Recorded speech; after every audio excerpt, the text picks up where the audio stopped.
최근 인도령 카슈미르 지역에서는 휴전 이후에도 산발적인 교전과 폭격이 이어지고 있습니다. 스리나가르 하늘을 가르는 포성, 밤하늘을 밝히는 불꽃은 단순한 국지전이 아니라 두 강대국의 무력 시위이자 자존심 대결이었습니다. 현지 주민들은 국경 일대에서 드론과 폭격 흔적을 목격했다고 증언했고, 인도 정부는 파키스탄군이 국지적 폭격을 이어가고 있다고 발표했습니다. 그 어느 때보다 긴장이 고조되는 순간 양국이 최전선에 배치한 무기가 전 세계 군사 전문가들의 시선을 사로잡았습니다. 파키스탄은 중국산 SH-15 자주포 200문을 실질 통제선 근처에 대거 배치했습니다. 이 포는 155mm 52 구경 포신을 갖춘 차륜형 자주포로 최대 53km의 사거리를 자랑한다고 홍보되지만 실전에서의 신뢰성은 여전히 논란이 많습니다. 이에 맞서 인도는 한국에서 도입한 K9 자주포를 현지 생산형인 K9 바지라로 전진 배치했습니다. 그 결과 카슈미르 고산지대에서는 한국과 중국의 대표 자주포가 간접적으로 맞붙는 대리전 구도가 형성된 것입니다. 이 장면을 본 많은 군사 분석가들은 단순히 국경 충돌로 끝나지 않고 세계 방산시장의 판도에 영향을 미칠 수 있다고 평가했습니다. 한국산 K9은 이미 여러 분쟁에서 검증된 성능으로 주목받아 왔고, 인도군은 그 우수성을 직접 경험한 뒤 도입을 확대하고 있습니다. 반면 중국의 SH-15는 최신형이라는 타이틀에도 불구하고 구조적 한계와 실전 운용상의 문제로 인해 여전히 의문부호가 붙고 있습니다. 바로 이 지점에서 인도의 선택이 단순한 무기 구매가 아닌 전략적 승부수라는 점이 드러납니다. 이제 본격적으로 2019년 아다크 분쟁에서 벌어진 실제 포병전, 그리고 K9 자주포가 어떤 기적 같은 성과를 냈는지 살펴보겠습니다. 2019년 아다크 분쟁은 단순한 국지전이 아니었습니다. 인도와 파키스탄 사이에 오랜 갈등이 응축된 폭발점이었고, 그 무대 위에 처음으로 한국산 K9 자주포가 실전 배치된 순간이기도 했습니다. 당시 파키스탄은 중국과의 긴밀한 군사 협력을 바탕으로 SH-1 자주포 36문을 국경 인근에 배치했습니다. 이들은 개전과 동시에 포문을 열었고 인도군 진지를 향해 거센 포격을 퍼부었습니다. 당시 상황은 수적으로도 불리했습니다. 인도군이 투입할 수 있는 K9 자주포는 겨우 소수, 그리고 막 실전 배치를 마친 상태였습니다. 모든 군사 전문가가 인도가 버티기 힘들 것이라고 전망했을 정도였습니다. 하지만 예상은 철저히 빗나갔습니다. K9 자주포는 첫 실전에서도 놀라운 정밀성과 화력을 과시했습니다. 불과 몇 분 만에 목표 좌표를 포착하고 신속하게 사격을 개시한 K9은 투입된 포탄 대부분을 지정된 표적에 정확히 명중시켰습니다. 반대로 파키스탄군이 의지했던 SH-1은 탄착군이 크게 빗나가며 목표를 제대로 타격하지 못했습니다. 실전에서 드러난 명암은 극명했습니다. 단순한 기술 스펙의 비교가 아니라 전장에서의 생존성과 신뢰성을 입증한 것입니다. 이 충격적인 결과는 인도군 내부를 뒤흔들었습니다. 군 수뇌부는 K9의 성과를 보고 이것이야말로 인도가 의존해야 할 미래의 포병 전력이라고 결론 내렸습니다. 단순히 도입한 무기가 아닌 전세를 바꾸는 결정적 무기라는 평가였습니다. 그래서 인도는 초도분으로 도입한 완제품 신문에 만족하지 않고 곧바로 현지 조립 방식으로 구신문을 추가 확보했습니다. K9 바지라라는 이름으로 인도 현지 공장에서 조립된 이들 자주포는 인도군의 새로운 주력으로 자리매김했고 총 100문의 전력이 빠르게 확보되었습니다. 그러나 이것조차 인도군이 추구하는 최종 목표의 절반에 불과했습니다. 2024년까지 100문을 더 추가하여 200문 체제를 갖추겠다는 계획은 단순히 국방 강화 차원이 아니라 국경 갈등에서 확실한 우위를 점하려는 장기적 전략의 일환이었습니다. 국제사회 역시 이 결과를 주목했습니다. 미국과 유럽의 군사 분석가들은 한국산 자주포가 실제 전장에서 성능을 입증했다라며 그동안 서방 국가들이 독점해온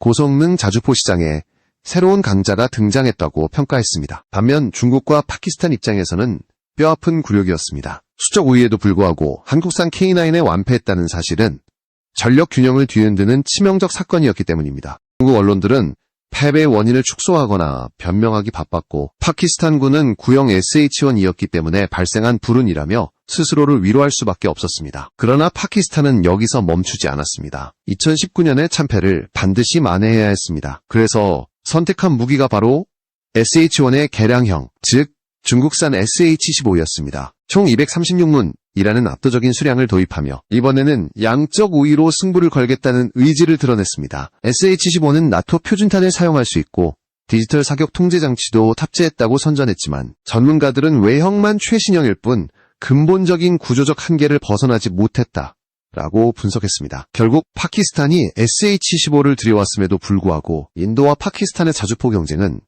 본질적으로 한국산 K9과 중국산 SH-15의 맞대결로 압축되었습니다. 즉 2019년 라다크 분쟁은 단순한 국지전이 아니라 새로운 무기체계의 간이 리허설이었고 그 무대 위에서 K9은 이미 자신의 이름을 각인시켰습니다. 인도군이 추가 도입을 결정한 것은 당연한 수순이었으며 파키스탄이 중국산 신형 자주포로 대응한 것도 필연적이었습니다. 그러나 그 결과는 이미 예견된 바 있었습니다. 실전에서 증명된 무기와 그렇지 못한 무기의 차이는 시간이 지날수록 더 벌어질 수밖에 없기 때문입니다. 이제부터는 히말라야 고산지대라는 극한 환경에서 K9과 SH-15가 실제로 어떤 성능 차이를 보이는지, 그리고 왜 군사 전문가들이 하나같이 SH-15로는 K9을 절대 상대할 수 없다고 말하는지 깊이 있게 살펴보겠습니다. 히말라야 고산지대는 전 세계에서도 가장 가혹한 작전 환경 중 하나입니다. 해발 4,000m가 넘는 고지는 산소가 부족하고 낮과 밤의 기온차가 40도 이상 벌어지기도 합니다. 포병 장비는 물론이고 병사들의 체력까지 빠르게 소진되는 곳입니다. 바로 이 극한의 전장에서 한국산 K9 자주포와 중국산 SH-15 자주포의 차이가 극명하게 드러났습니다. SH-15는 최신형이라는 홍보와 달리 구조적으로 치명적인 제약을 안고 있습니다. 차륜형 자주포라는 특성상 강한 반동을 견디기 위해서는 반드시 지면에 2개의 스페이드를 내려 고정해야 합니다. 문제는 이 과정에서 약 8분의 시간이 소요된다는 점입니다. 더구나 히말라야 지역은 단단한 안반과 얼어붙은 토양, 자갈로 뒤덮여 있어 단순히 스페이드를 내리는 것만으로는 불가능합니다. 승무원들이 곡괭이와 삽을 들고 땅을 파내고 평탄화해야만 포신을 고정할 수 있습니다. 중국 공영방송조차도 이 방열 과정에 최소 8분이 상이 걸린다고 인정했습니다. 반면 K9 자주포는 궤도형 구조와 첨단 서스펜션 덕분에 별도의 스페이드 없이도 안정적인 사격이 가능합니다. 포탑에 적용된 주택복좌 장치가 반동을 효과적으로 분산시키고 차체가 흔들림 없이 버텨내기 때문에 K9은 단 30초 만에 방열을 완료할 수 있습니다. 불과 반분 안에 목표를 포착하고 초탄을 발사할 수 있는 능력은 적이 준비하기도 전에 전장을 장악한다는 의미입니다. 실제로 K9은 초탄 3발을 15초 안에 연속 발사할 수 있는 능력을 보유하고 있습니다. 단순 계산으로 K9 한 대가 8분 동안 30발 이상의 포탄을 쏟아낼 수 있으며 18문 규모의 포대가 일제 사격을 가한다면 500발 이상이 목표 지역에 쏟아질 수 있습니다. SH-15가 겨우 포신을 고정하는 8분 동안 K9은 이미 적의 진지를 초토화할 수 있다는 말입니다. 장전 과정에서도 차이는 극명합니다. SH-15는 자동 장전 시스템이 없어 40에서 50kg에 달하는 포탄을 병사들이 직접 운반하고 장전해야 합니다.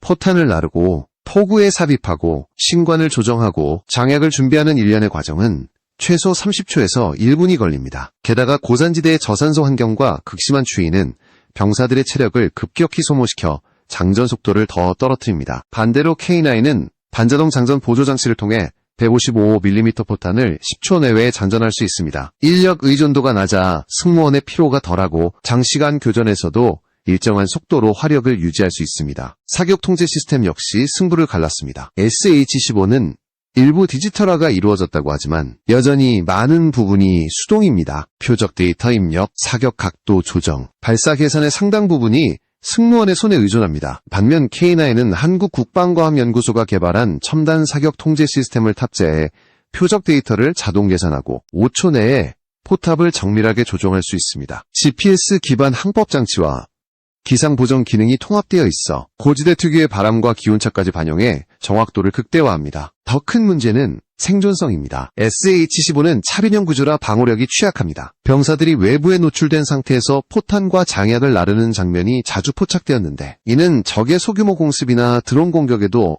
병력이 전멸할 수 있다는 의미입니다. 반대로 K9은 궤도형 차체와 장갑 캐빈 덕분에 승무원들이 안전하게 내부에서 임무를 수행할 수 있습니다. 실제로 K9은 10m 거리에서 152mm 고폭탄의 파편을 방어할 수 있는 수준의 장갑을 갖추고 있습니다. 고지대에서 화력전이 벌어진다면 K9은 몇 발의 공격에도 버티며 반격할 수 있지만 SH-15는 단 한 번의 포격에도 치명적 손실을 입을 수밖에 없습니다. 이러한 차이 때문에 군사 전문가들은 한 목소리로 말합니다. SH-15는 최신형이라는 이름에 걸맞지 않다. 고지대에서는 K9의 상대가 될 수 없다. 결국 인도와 파키스탄의 자주포 경쟁은 기술력과 신뢰성에서 확연히 갈린 승부였던 것입니다. 인도군은 아다크 분쟁에서 얻은 교훈을 결코 잊지 않았습니다. 실전에서 검증된 K9 자주포의 위력은 인도의 전략적 사고를 완전히 바꾸어 놓았습니다. 단순히 국경 방어용 무기를 도입하는 수준이 아니라 장기적으로 파키스탄과 중국이라는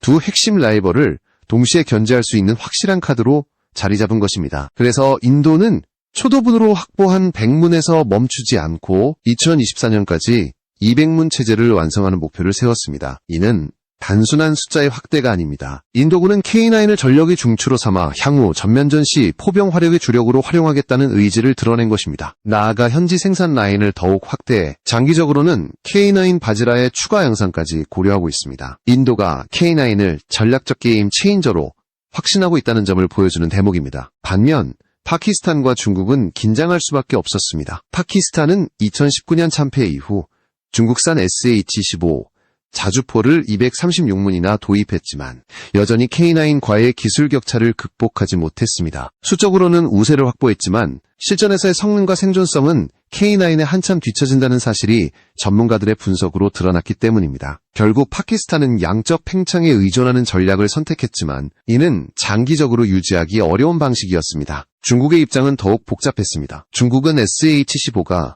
자국 최신형 자주포 PCL-18A를 기반으로 한 수출형이라고 강조했지만 실제 전장에서의 신뢰성은 크게 의심받고 있습니다. 특히 히말라야 고산지대에서 드러난 한계는 중국 스스로도 부정할 수 없는 사실이었습니다. 차륜형 자주포의 구조적 제약, 낮은 생존성, 방열에 걸리는 긴 시간, 수동 위주의 사격 통제는 결국 K9과의 격차를 극명하게 보여주었습니다. 그럼에도 불구하고 중국은 자국의 무기가 K9보다 뛰어나다는 주장을 이어갔습니다. 이는 기술적 자신감이라기보다 오히려 두려움의 반증이었습니다. 라다크 지역에서 K9이 보여준 성능은 중국군에게 강렬한 충격을 남겼고 중국은 그 위협을 무마하기 위해 과장된 홍보와 선전을 동원한 것입니다. 국제방산 시장의 반응은 더욱 인상적이었습니다. 인도가 K9을 추가 도입하고 파키스탄이 SH-15를 들여오는 과정은 단순한 무기 거래가 아니라 한국 대 중국의 무기 경쟁으로 비춰졌습니다. 이로 인해 한국산 K9은 신뢰성을 인정받으며 국제시장에서 입지를 더욱 굳혔습니다. 이미 폴란드, 노르웨이, 에스토니아 등 여러 나라가 K9을 도입했고 인도의 사례는 다른 국가들에게도 강력한 메시지를 던졌습니다. 실전에서 검증된 무기가 결국 승리한다는 것입니다. 반대로 중국의 SH-15는 해외 시장에서 고전하고 있습니다. 수출 가격이 비교적 저렴하다는 장점에도 불구하고 구매국들은 고산지대나 극한 환경에서의 실전 성능을 우려하고 있습니다. 특히 인도와 파키스탄의 전투 결과가 널리 알려지면서 SH-15에 대한 신뢰는 크게 흔들렸습니다. 결국 SH-15 능량적 팽창은 가능하지만 질적 경쟁에서는 뒤처지는 무기라는 평가를 피할 수 없게 되었습니다. 이처럼 인도와 파키스탄의 자주포 경쟁은 단순한 국지 분쟁이 아니라 한국과 중국의 방산 경쟁을 상징적으로 보여주는 사건이 되었습니다. 한국은 K9을 통해 세계 시장에서 신뢰를 쌓아가고 있고 중국은 선전과 홍보로 간신히 체면을 유지하는 상황입니다. 그리고 이러한 흐름은 단순히 남아시아를 넘어 유럽으로 전 세계 방산 시장으로 확산되기 시작했습니다. 이제 시선을 유럽으로 돌려보겠습니다. 폴란드가 왜 한국산 K2 전차와 K9 자주포, 천무 로켓을 대규모로 도입했는지, 그리고 그것이 유럽 안보 지형에 어떤 변화를 불러왔는지 살펴보겠습니다. 폴란드는 러시아와의 긴장 고조 속에서 한국산 무기에 과감히 투자한 대표적인 국가입니다. 2022년 러시아의 우크라이나 침공 이후 폴란드는 자국 전차 전력의 상당수를 우크라이나에 넘겨주며 급격한 전력 공백에 직면했습니다. 당장 수백 대의 전차가 부족해진 폴란드는 전력을 빠르게 보강해야 했고 기존에 의존하던 미국과 독일산 무기만으로는 이 공백을 메우기 어려웠습니다. 미국의 에이브람스는 가격이 지나치게 높고 납기가 늦었으며 독일의 레오파르트는 공급이 불안정하고 정치적 변수에 따라 흔들릴 가능성이 컸습니다. 이때 폴란드가 주목한 것이 바로 한국산 K2 전차와 K9 자주포였습니다. K2는 55톤급임에도 불구하고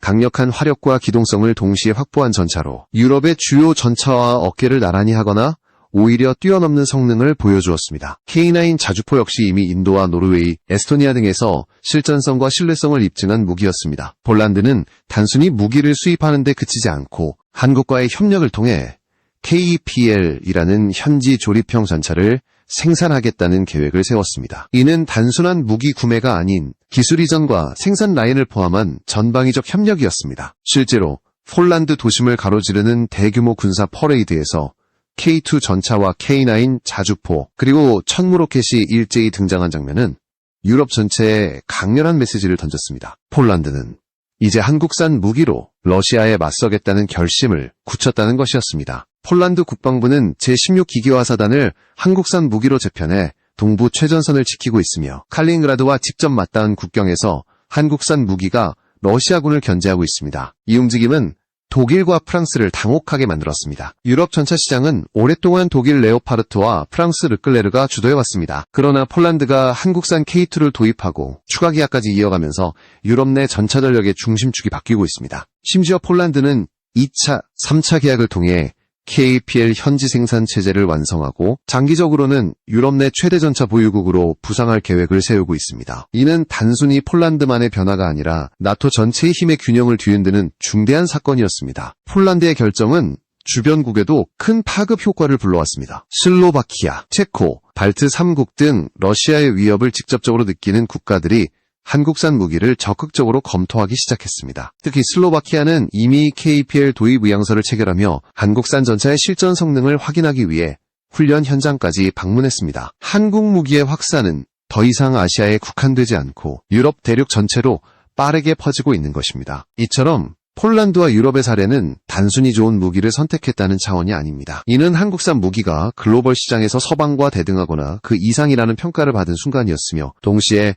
유럽 안보 질서의 변화를 상징하는 사건이기도 했습니다. 러시아와의 충돌 가능성이 높아지는 가운데 유럽은 미국이나 독일만이 아닌 새로운 파트너, 바로 대한민국을 선택한 것입니다. 그리고 이러한 흐름은 단지 현재의 무기 도입에서 끝나지 않습니다. 폴란드와 유럽이 한국과 손잡은 이유는 미래의 무기에 대한 기대감까지 포함하고 있었기 때문입니다. 이제 한국은 단순한 무기 공급국이 아니라 차세대 전차와 첨단 방산 기술을 주도하는 국가로 주목받고 있습니다. 그 중심에는 K2를 뛰어넘는 차세대 전차, 바로 K3의 등장이 있습니다. 대한민국은 이미 K2 전차와 K9 자주포를 통해 세계 시장에서 확고한 입지를 구축했습니다. 그러나 한국의 도전은 여기서 멈추지 않았습니다. 바로 차세대 전차, K3 전차 개발 계획이 본격적으로 구체화되고 있기 때문입니다. 한국군은 2030년까지 K3의 시제품을 공개할 예정이며 그 성능은 기존 전차 교리 자체를 뒤흔들 혁신으로 평가받고 있습니다.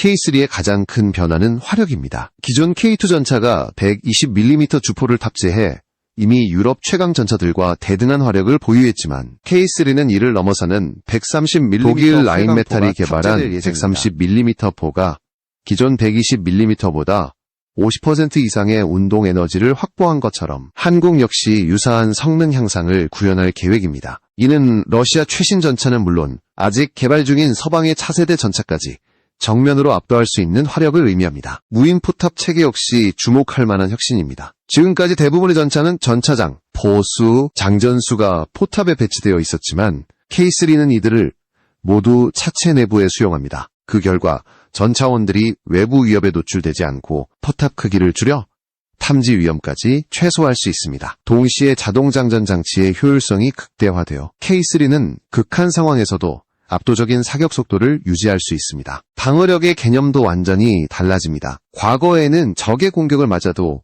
버텨내는 것이 방어력이었다면 이제는 아예 피격 자체를 허용하지 않는 것이 최고의 방어입니다. K3는 저피탐 설계와 스텔스 도료, 그리고 연료전지 엔진까지 적용해 적의 레이더, 적외선 탐지기, 심지어 음향 탐지 장비까지 회피할 수 있도록 설계됩니다. 이는 전차 역사상 전례 없는 스텔스 전차의 탄생을 예고하는 것입니다. 실제로 연료전지 엔진이 구현된다면 기존 디젤 엔진보다 훨씬 조용하고 발열도 적어 적의 탐지를 근본적으로 회피할 수 있습니다. 여기에 더해 드론 대응 체계까지 마련됩니다.